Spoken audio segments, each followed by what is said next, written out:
Okay. Madison Cawthorn, radical Republican Congressman Madison Cawthorn, is doubling down on the anti-Ukraine stuff.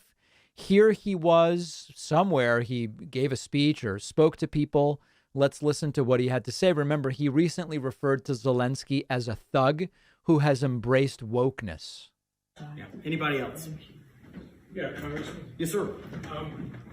We got this mess in the Eastern Europe there with Ukraine and all that.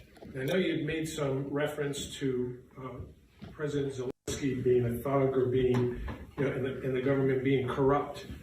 I think we're all trying to figure this thing out. I mean, it seems like we're on the precipice of could be a possible major disaster. Can you clarify some of that for us so we know where we stand? Imagine being so, okay, so like, oh my God.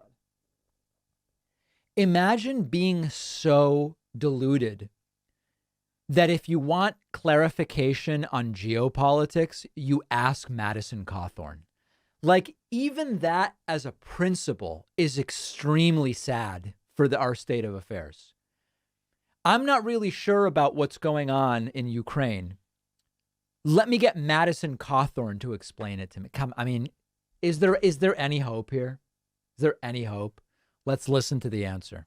Stand by all of that? I will. So, one, as I was saying earlier, there's so much propaganda coming out on all sides of this, both from Russia, from Ukraine, from a lot of other countries involved, from our own media, that things are becoming so murky and hard to understand. But right, but see, so that is, remember the video from Bryce Mitchell? That's the UFC guy who said, I don't know anything about Ukraine and Russia, and I don't think anybody does.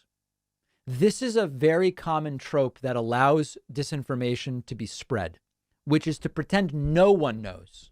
Really, really common thing. Very common. It's so murky. We don't know what's going on. Well, a lot of things we do know. Like, for example, Putin invaded Ukraine, and that's really what we would call the first bad act here. You can say, well, what about NATO wasn't ruled? No. Putin decided to invade Ukraine. Really murky. before we all jump to a conclusion, say we're going to go defend a democracy in Eastern Europe, we have to realize that the Ukrainian government is so well known for corruption. The Russian government is more well known for corruption. It's one of the major sex trafficking hubs of the entire world. There's plenty of sex trafficking happening in and through Russia. That area. The Ukrainian people are wonderful people. There's a lot of really great people, and those who are patriotically fighting for their freedom, I commend them. They're doing great. But this is not a country that, I feel like is the shining beacon of what really truly is the standard of a good and clean and transparent government. Whatever criticism he makes here of Ukraine, which I agree with, is exponentially worse in Russia. And is that a reason to not say it's very clear that what Russia's doing is wrong?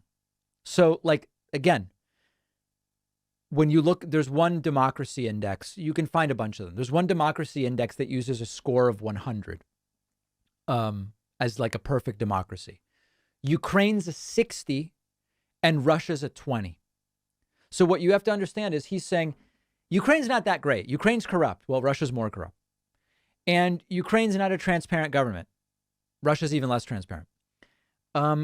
Ukraine has problems with, treatment of media, treatment of women, treatment of gays, whatever. That problem is way worse in Russia. But then as we step back, it's not that these two countries decided to get together and say, let's fight. Russia invaded Ukraine. So this is exactly the type of, it's not even really both sidesing.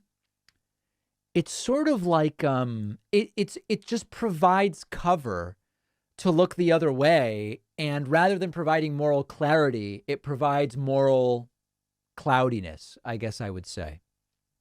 And so there was a lot of corruption that's been there. In 2014, there was basically a regime change that happened. There's 2014, Russia also took Crimea. There's just a lot of questions and questionable issues going on there.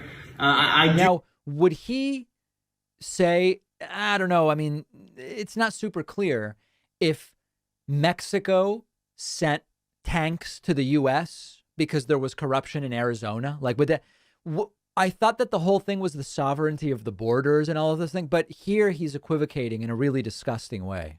Do you plan on releasing in detail in a few weeks, just kind of some ideas and some thoughts that I have on that? Guys, in a few weeks, Madison Cawthorn's going to release some ideas. We're screwed. We're screwed. We're just completely and totally screwed. All right. So there's that.